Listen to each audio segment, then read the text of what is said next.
Hello and welcome to Cardcore Gamer. This is a series of videos all about board gaming. I've been an avid gamer since the days of the Commodore 64, and although computer games soaked up a lot of my early life, as I get older I find myself less and less interested in the virtual realm, and more bothered by dice, cards and counters.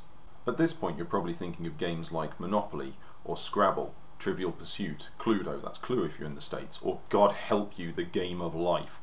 The sort of games that you play when your family are around and you're on holiday and it's raining outside and you really don't have any escape. But board games have changed a lot. The mechanics are subtler and more complex, they're more elegant. The themes are richer and broader. Games have expanded far beyond those old classics. So what are modern board game designs like? Well, you can split them into two largely informal categories. On the one hand you have Eurogames, and on the other you have Ameritrash. Eurogames are gamers' games, or designers' games. They're not as unapproachable as that sounds though. They tend to focus on elegance of design, simplicity, sophistication. They don't have much randomness, they have usually a very solid mathematical underpinning. They may sound boring and some people consider them so, but they still are quite thematic. The theme tends to come through in a more abstract way. The playing pieces are more likely to be wooden cubes rather than plastic miniatures. But most of these games tend to be very easy to learn and hard to master. So what the hell's Ameritrash? It's really a pun on Eurotrash. It's the American games which tend to be big and bold and strong in theme. You tend to find a lot of space games and fantasy games, combat games, games where you get stuck in and mess people over, games where you're drawing cards and rolling dice. They tend to have quite a large random element. They tend to be games that are very well produced. They favour plastic components of miniatures and buildings and spaceships and the like. Ameritrash games aren't necessarily inferior to Euro games. They're just different. They're all about pushing your luck and going for the roll of the dice. The trade-off is that your decisions in Ameritrash games don't tend to matter quite so much as in Euro games. Sid Meier, the game designer behind such famous games as Railroad Tycoon, Pirates and of course Civilization, said that games are a series of interesting decisions. Now I would recommend that you play anything that comes across the table.